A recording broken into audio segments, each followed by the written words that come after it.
Bonjour, cette leçon porte sur le calcul des coûts complets dans le cas d'une entreprise industrielle. Alors, rappelons pour commencer que la méthode des coûts complets a pour objectif de calculer le résultat bénéfice ou perte réalisé par une entreprise pour chacun des produits qu'elle fabrique et qu'elle commercialise. En effet, la comptabilité générale est insuffisante puisqu'elle ne donne que l'ensemble des charges et des produits pour une année donnée, sans les détailler par catégorie de produits. Donc nous allons appliquer cette méthode dans le cas d'une entreprise industrielle, c'est-à-dire une entreprise qui fabrique les produits qu'elle vend. Alors commençons par quelques rappels sur la méthodologie.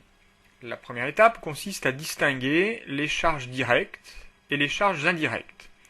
Alors rappelons pour commencer que les charges directes sont des charges qui concernent un seul produit et qui peuvent donc être imputées directement au calcul du coût de ce produit.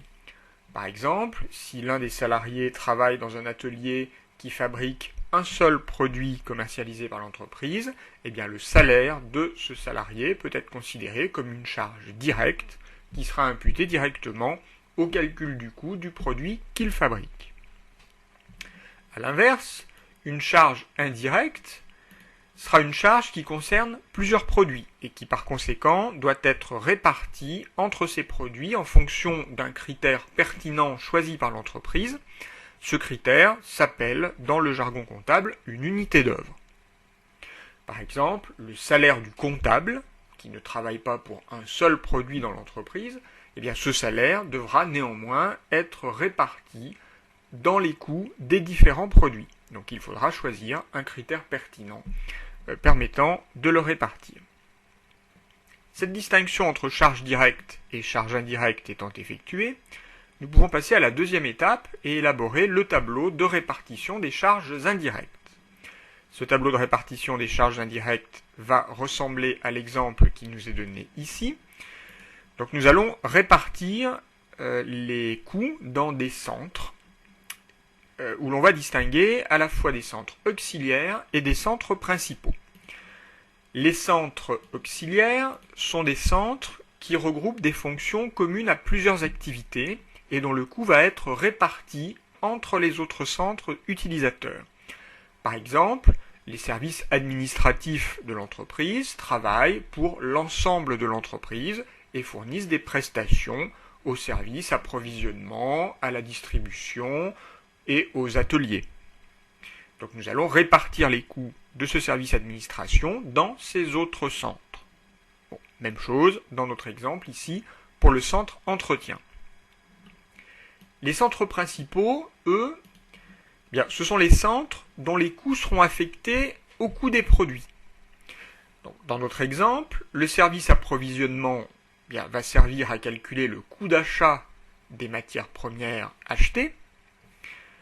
Les centres de fabrication, c'est-à-dire ici les deux ateliers, eh bien, vont nous servir à calculer le coût de production des produits fabriqués.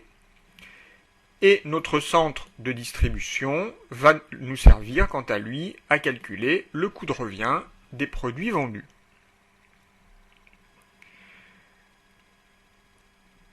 Une fois ces centres donc observés, nous allons pouvoir répartir dans ces centres les montants enregistrés en comptabilité générale. C'est ce que l'on appelle la répartition primaire.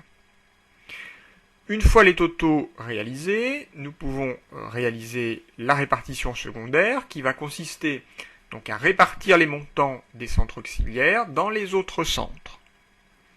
Nous obtiendrons alors le total après répartition secondaire et nous pourrons alors répartir les montants de chaque centre principal dans les coûts de nos produits. Pour pouvoir les répartir, nous utiliserons donc un critère appelé unité d'œuvre et nous aurons à calculer le coût de l'unité d'œuvre par division entre le total après répartition secondaire et le nombre d'unités d'œuvre. Une fois le tableau de répartition des charges indirectes réalisé, nous pourrons passer au calcul des coûts proprement dit. Donc, nous allons passer par les étapes suivantes. Tout d'abord, il faudra calculer le coût d'achat des matières premières achetées. Donc nous l'obtiendrons par addition du prix d'achat de ces matières et des frais accessoires à l'achat, comme par exemple les frais de transport. Ensuite, nous devrons calculer le coût d'achat des matières premières utilisées dans la production. Pour cela, nous ferons une fiche de stock pour chaque matière première utilisée et nous obtiendrons en sortie le coût d'achat des matières premières utilisées dans la production. Ensuite, nous calculerons le coût de production des produits fabriqués par l'entreprise. Pour cela, nous reprendrons le coût d'achat des matières premières utilisées auxquelles nous rajouterons d'autres charges de production. Puis, nous ferons les fiches de stock des produits finis de manière à pouvoir déterminer le coût de production des produits vendus. Il correspondra alors à nos sorties de stock de produits finis.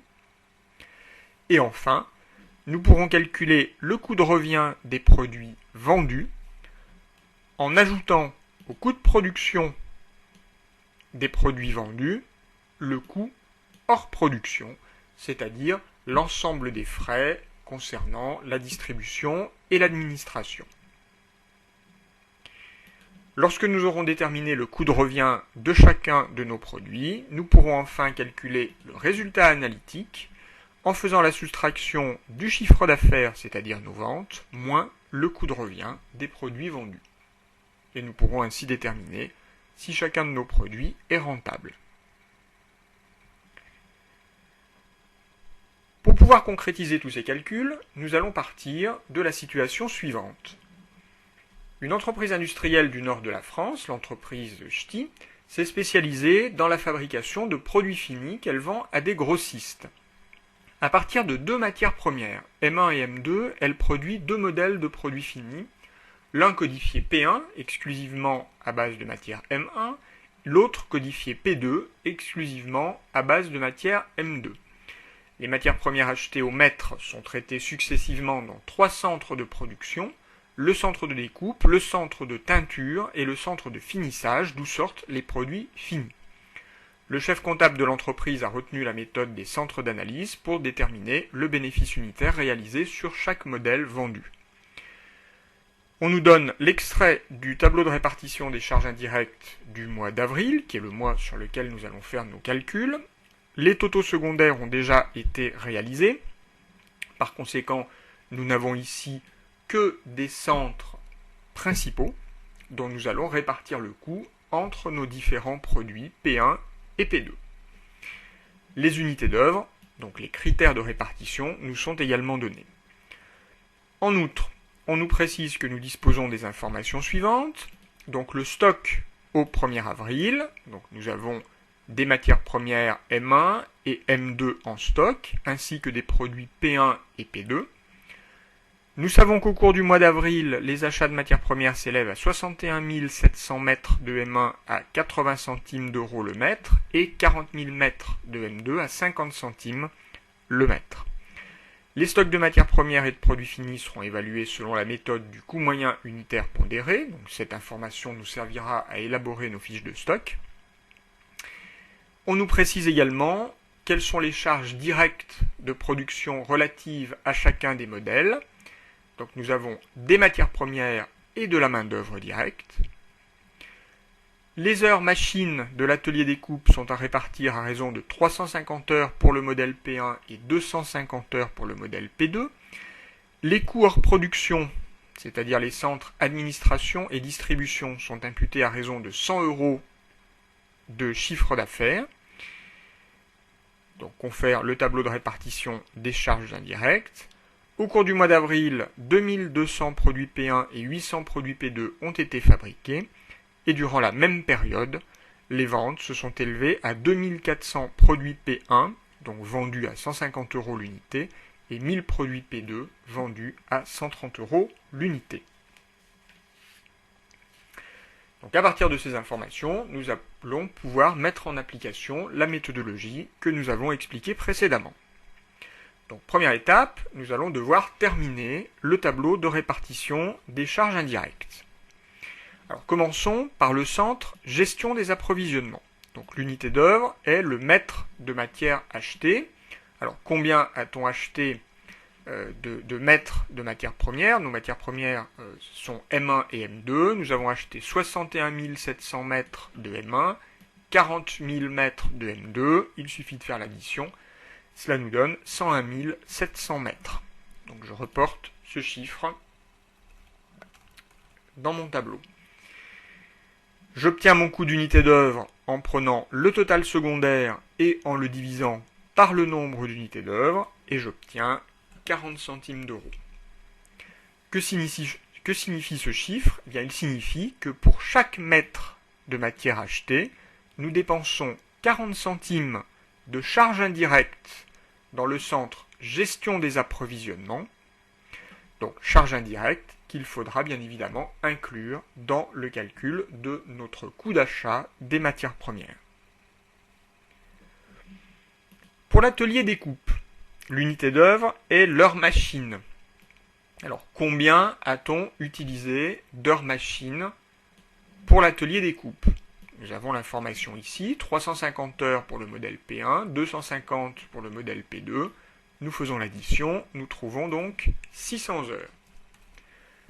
Mon coût d'unité d'œuvre est égal à 81 450 divisé par 600, et j'obtiens 135,75 €. Donc pour chaque heure machine utilisée dans l'atelier découpe, je vais dépenser 135,75 € de charges indirectes de découpe qu'il faudra bien évidemment intégrer dans le coût de production des produits fabriqués. Pour l'atelier teinture, mon unité d'œuvre est l'heure de main-d'œuvre directe. Alors, combien vais-je utiliser d'heures de main-d'œuvre directe ? Eh bien, j'ai l'information à ce niveau-là. 1215,5 heures pour P1, 510 heures pour P2. Je fais l'addition et j'obtiens donc un total de 1725,50 heures, chiffre par lequel je divise mon total secondaire pour obtenir 30 €, qui est mon coût d'unité d'œuvre. Donc pour chaque heure de main-d'œuvre directe utilisée dans l'atelier teinture, je dépense 30 € de charges indirectes que j'aurai donc à inclure dans le calcul de mon coût de production. Pour l'atelier finissage, mon unité d'œuvre est le nombre de produits fabriqués. Alors, c'est une information que j'ai dans l'énoncé à ce niveau-là. J'ai fabriqué 2200 produits P1 au cours du mois et 800 produits P2, donc un total de 3000 produits que je reporte dans mon tableau. 38 850 divisé par 3000, cela me donne 12,95 €.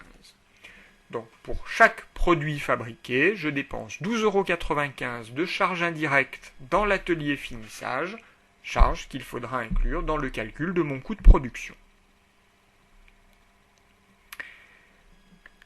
Pour l'atelier distribution, mon unité d'œuvre est 100 € de chiffre d'affaires. Il faut donc que je retrouve la valeur de mon chiffre d'affaires.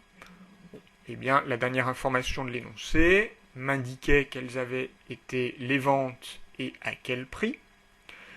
Donc 2400 fois 150 plus 1000 fois 130, j'obtiens 490 000 €, et donc mon coût d'unité d'œuvre étant de 100 €, 490 000 divisé par 100, cela me fait 4900 unités d'œuvre.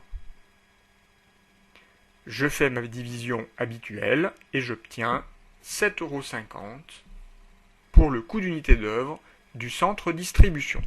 Donc chaque fois que je vais avoir 100 € de chiffre d'affaires, je vais dépenser 7,50 € de charges indirectes de distribution qu'il me faudra intégrer pour calculer mon coût de revient. Je procède de la même manière pour l'administration générale. L'unité d'œuvre est la même, donc je reporte 4900 et le calcul me donne 2,50 €. Mon tableau de répartition des charges indirectes étant réalisé, je peux passer au calcul de mes coûts. Je commence donc par le calcul du coût d'achat des matières premières achetées. Donc je vais prendre le prix d'achat de mes matières premières M1 et M2 et ajouter des frais accessoires à l'achat. Dans la situation qui m'est proposée, les seuls frais accessoires à l'achat sont en fait les charges indirectes correspondant au centre gestion des approvisionnements. Donc je peux ainsi calculer mon coût d'achat des matières premières achetées pour chacune des deux matières premières utilisées dans ma production. Je commence par la matière M1. Eh bien, j'ai acheté 61 700 mètres de M1 à 80 centimes le mètre.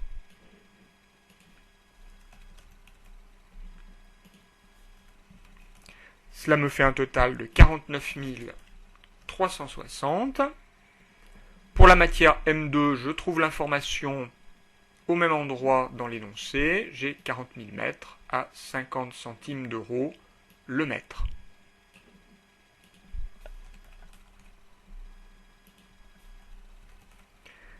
Donc 20 000 euros au total. Le centre gestion des approvisionnements. Nous avons dit précédemment que nous dépensions 40 centimes d'euros chaque fois que nous achetions 1 mètre de matières premières. Eh bien, nous avons acheté 61 700 mètres de matière M1 et cela nous coûte donc 40 centimes le mètre. Pour M2, nous avons acheté 40 000 mètres et cela nous coûte 40 centimes également de charge indirecte au mètre. Et je peux donc ensuite faire mes totaux. Donc ma matière M1 m'aura coûté 74 040 euros pour un total de 61 700 mètres. Je peux faire la division pour trouver le prix unitaire, 1,20 € du mètre. Et mes 40 000 mètres de matière M2 m'auront coûté 36 000 euros, c'est-à-dire 90 centimes le mètre. J'obtiens donc le coût d'achat des matières premières achetées. Ce qui m'intéresse dans mon calcul, c'est de connaître le coût d'achat des matières utilisées. Je vais donc procéder à l'élaboration de fiches de stock. Et je vais donc élaborer une fiche de stock par matière première. Je vais commencer par la matière M1. Alors, quel était mon stock initial de matière M1 ? Eh bien, d'après mon énoncé, mon stock au 1er avril s'élevait à 11 300 mètres pour un total de 12 100 euros. Peu importe le prix unitaire, il ne me servira pas dans la suite de mon calcul. Les entrées. Eh bien, les entrées correspondent aux matières premières qui ont été achetées au cours du mois d'avril. C'est ce que j'ai calculé dans le tableau précédent. Donc je n'ai plus qu'à reporter cette ligne.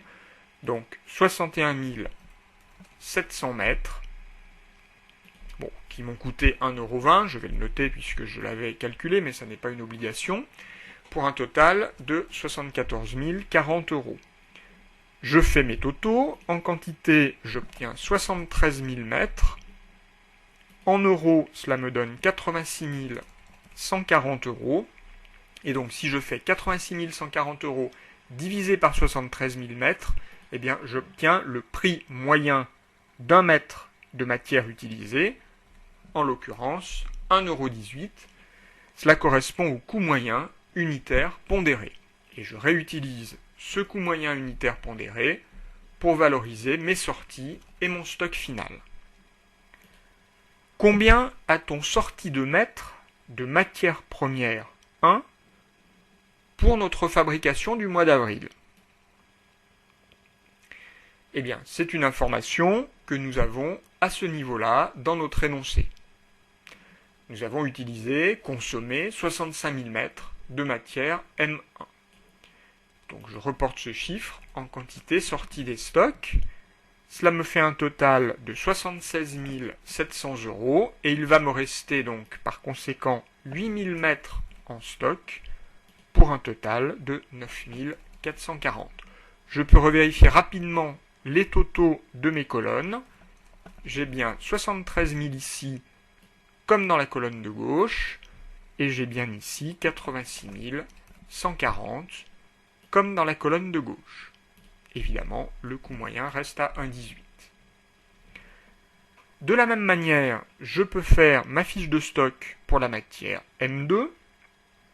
En l'occurrence, j'avais ici 8000 mètres à 60 centimes en stock initial.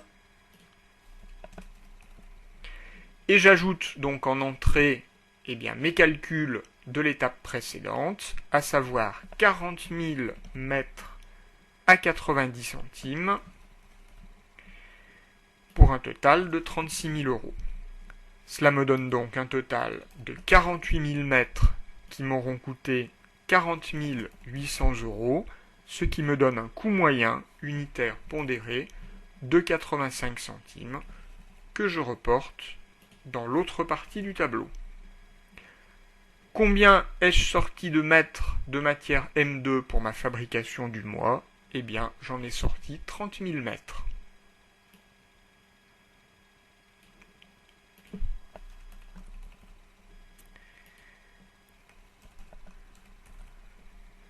Et il va me rester, par conséquent, 18 000 mètres pour un total de 15 300 euros.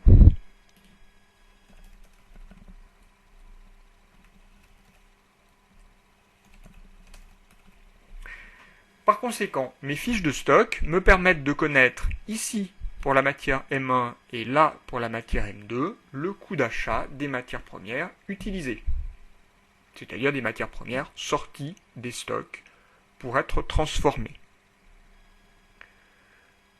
Ceci fait, je peux passer au coût de production des produits fabriqués. Pour calculer le coût de production des produits fabriqués, je vais reprendre le coût d'achat des matières premières utilisées calculé précédemment dans ma fiche de stock et je vais lui ajouter les autres charges intervenant dans la production.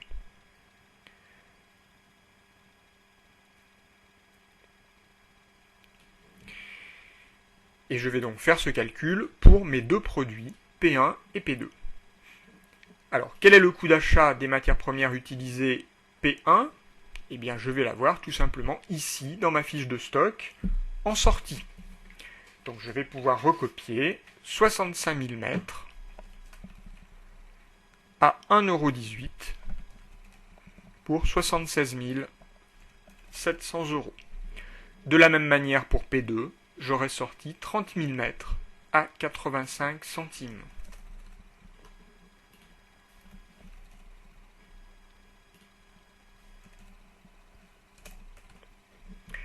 J'ajoute à ça les autres charges de production. Alors, j'ai de la main-d'œuvre directe. Cette main-d'œuvre directe était mentionnée à ce niveau-là dans mon énoncé. Pour P1, 1215 heures et demie à 20 € de l'heure.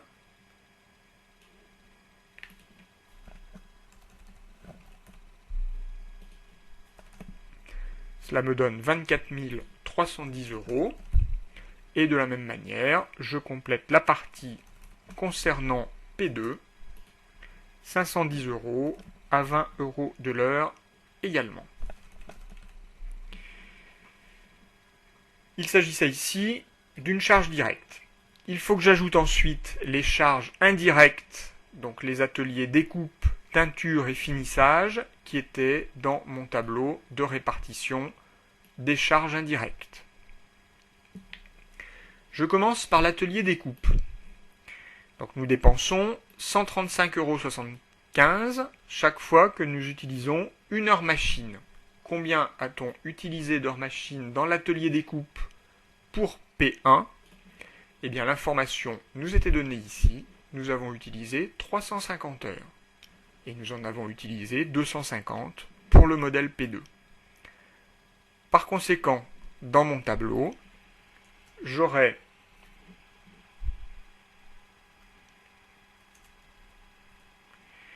donc 350 heures qui chacune vont me coûter 135,75 € de charges indirectes pour P1 et pour P2, 250 heures qui vont me coûter toujours 135 € et 75 centimes.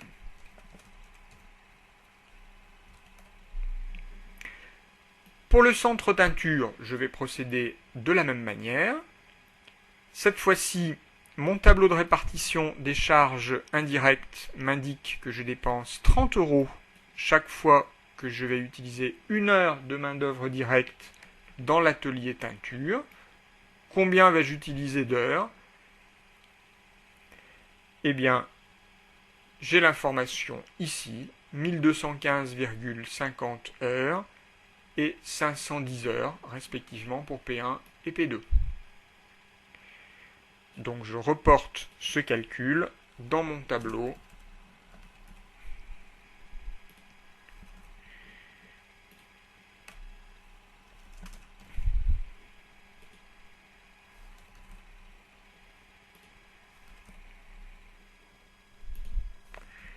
Il me reste à traiter le centre finissage. Pour ce centre, nous avons trouvé ici que nous dépensions 12,95 € chaque fois que nous allions fabriquer un produit. Eh bien, combien a-t-on fabriqué de produits? Nous en avons fabriqué 2200 de la référence P1 et 800 de la référence P2. Donc, dans mon tableau, je fais ma multiplication.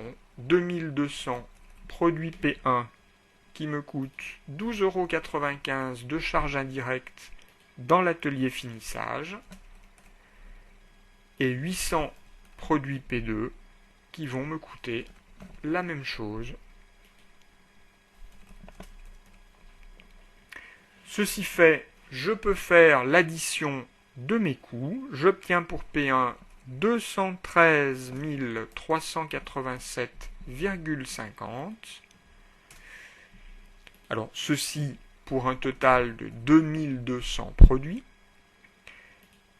Quant à mes 800 produits P2, eh bien, ils m'auront coûté 95 297,50 €. Une fois le coût de production des produits fabriqués calculé, je vais pouvoir en déduire le coût de production des produits vendus.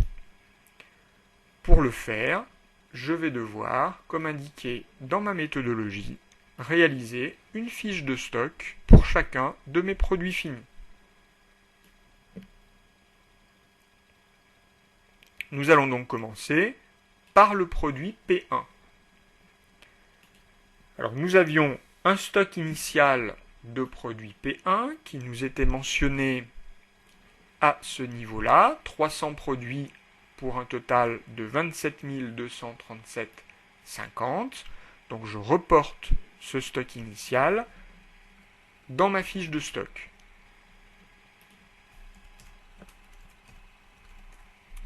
À ce stock initial s'ajoutent les produits fabriqués au cours du mois dont j'ai calculé le coût de production dans l'étape précédente.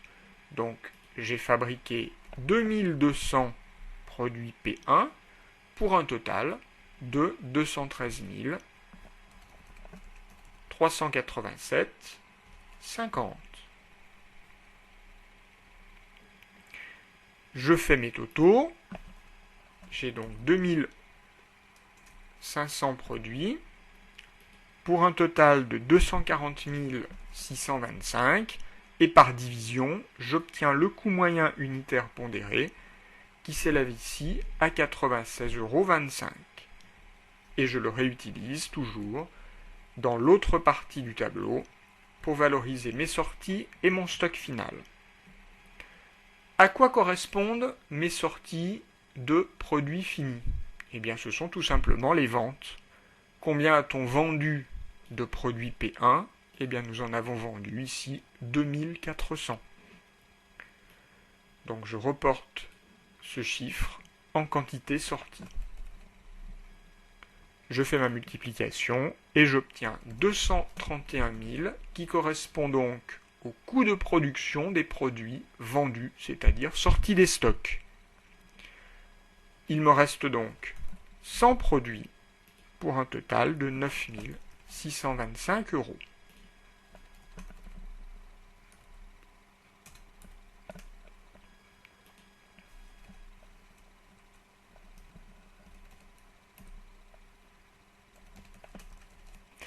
Je procède de la même manière avec le produit P2.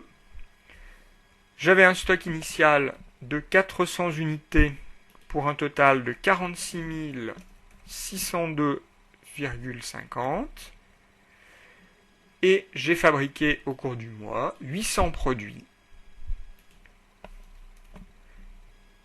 dont le coût de production s'est élevé à 95 297 euros et 50 centimes. J'en déduis mon coût moyen unitaire pondéré, 141 900 divisé par 1200, j'obtiens 118,25 euros que je réutilise dans la deuxième partie du tableau.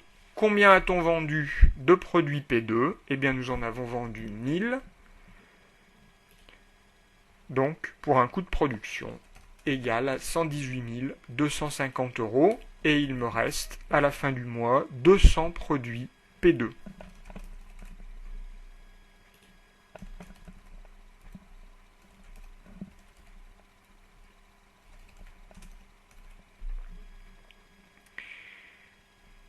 Une fois calculé le coût de production de mes produits P1 et P2 vendus, je peux arriver à l'étape suivante qui va consister à calculer le coût de revient des produits vendus. Ce coût de revient des produits vendus sera égal au coût de production des produits vendus, donc que j'ai calculé dans ma fiche de stock en sortie, auquel nous allons rajouter les coûts hors production, c'est-à-dire l'ensemble des charges qui ne sont pas intervenues dans la fabrication des produits. Pour le cas qui nous intéresse, eh bien, ces coûts hors production se limitent au centre distribution et au centre administration générale. Donc, dans mon calcul, je vais commencer par reporter le coût de production des produits vendus que je retrouve donc ici dans mes fiches de stock. Donc, pour P1, 2400 unités à 96,25 pour un total de 231 000. Et pour P2, 1000 unités fois 118,25 pour un total de 118 250. Le centre distribution. Nous avions dit tout à l'heure dans notre tableau de répartition des charges indirectes que nous dépensions 7,50 € chaque fois que nous avions 100 € de chiffre d'affaires.